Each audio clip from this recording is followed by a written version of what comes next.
guys, magluluto po tayo ngayon ng Ilocano dish. As usual, we are Ilocano. Ito hindi ko alam guys kung alam nyo ito. Alokon ang tawag namin dito. Oh. Na ano na, dry na. Galing pa siya sa Pinas. Thank you kuya sa paano, sa tawag nito, pag-send.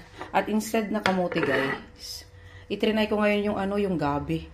Para tignan ko nga kung ano ang difference ng gabi at saka yung kamote. Tapos ito yung alokon o babao ba ang tawag sa Bisaya. Basta yun na yun.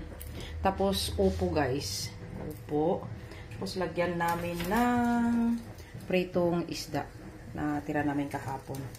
Tapos inilagay ko na yung ingredients guys na ano, kamatis. Yan. Aluya at saka sibuyas. At of course, meron din tayong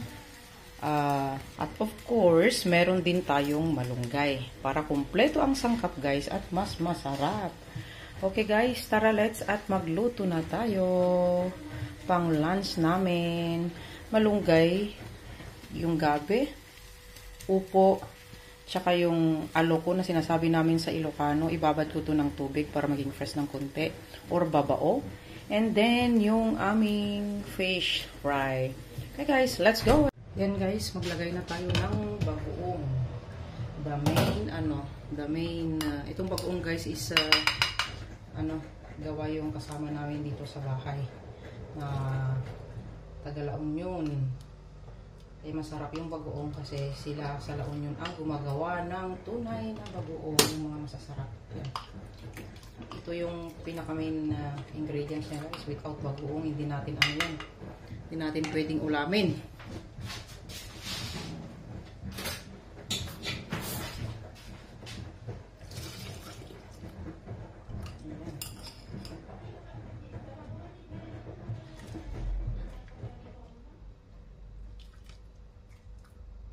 Yan guys.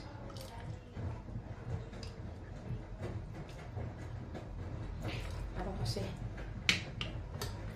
inuna kasi yung ingredients bago yung bagoong. Dapat na tuloy yung ingredients kaso na tumalo yung isa.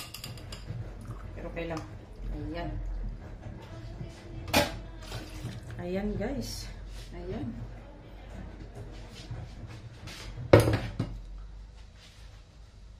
At of course, ilagay na natin yung ano kasi nandyan na yung luya, sibuyas, tsaka kamatis. Ilagay na natin yung gabi. Yan, yung una tayo natin ilagay. After that guys, antayin natin na kumulo ng kumulo. And then, isabay na ilagay natin yung malunggay. Okay guys. Okay guys, kumulo na siya. Ilagay na natin yung malunggay. So guys, ilagay na natin yung malunggay. Ano na yan? Malinis na yan. Hinugasan ko na yan. Ayan, para mag-ulam naman tayo ng dinding guys, para hindi naman putok-batok. Last week, putok-batok kami. Ngayon naman, dinding naman para maano. Alam mo naman, mga Ilocana, bawal din mag-ulam ng ng gulay, mga ganon, di ba guys? Oh.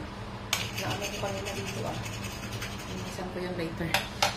Yan guys, nilagay ko na ang malunggay. Tapos pwede na rin natin ilagay din yung yung alokon or babao. Sa babao bang tawag nila? Sa Bisaya. Parang yun yata ang narinig ko sa hipag ko nun ay babao. Yan. Kasi hindi naman yan hindi naman yan ma-overcook. Ganyan lang talaga yan. Dry na yan guys from Pinas. Salamat sa mga nagpadala. At shout out kay kuya na nagpadala rin dito sa akin.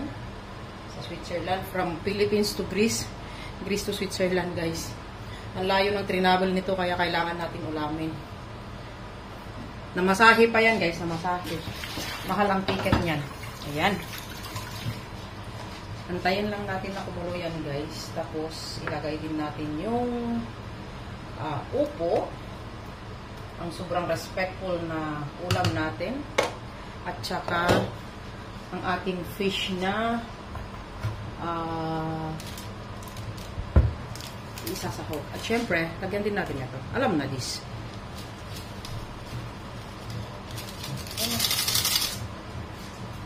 Yun. Ayan lang natin kumulo yan guys. And then, Titignan natin kung ano ang resulta. Yan guys, kumulo na siya. Ilagay na natin ang ating mapagmahal na upo, ang marespetong ulam. Ayan. Ang dami naman pala ito, lo. Grabe. Ulam ng isang barangay to, ah. Ayan, guys.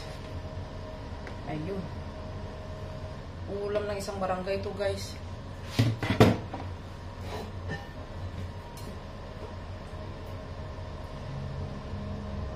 Tapos, ipaibabaw ko na yung prito. Ganyan. Sana kanina bago yung ano, kaso nga lang hindi ko expect na ganito pala karami. Para hindi siya madurog, paibabaw na lang natin.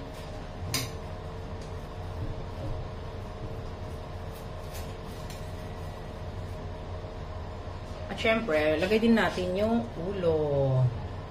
Yan guys. Antayin na lang natin guys kung paano. Lulutuin muna natin yung upo. And then, kainan na! Chibuga na! Ayan guys. Tatakpan na natin ang mahiwaga nating kaldero. Ay, kaserola pala. Ayan guys, antayin na lang natin ang ating dinengdeng kung ano ang lasa at paano maluto. Ayan na guys, naluto na ang ating ulam na dinengdeng. Ayan, oh. Okay na siya. Ito na siya guys. Ayan. At sa wakas, lamunan na. Lamon na guys. Lamon na. Lamon na ba? Kainan na. Okay guys. Tara let's. At ito na ang aking dinengdeng Ilocano. Ayan guys. Tara na. Lamunan na. Tikman muna natin kung anong lasa. Masarap talaga. Lasang dinengdeng. Salamat guys sa inyong walang sawang panonood sa aking munting pagluluto. I-share ko lang guys. Salamat ng marami. Thanks guys for supporting. And salamat sa inyong panonood dyan. Shout out sa inyong lahat. Salamat guys. Bye bye guys. Thank you so much. Bye.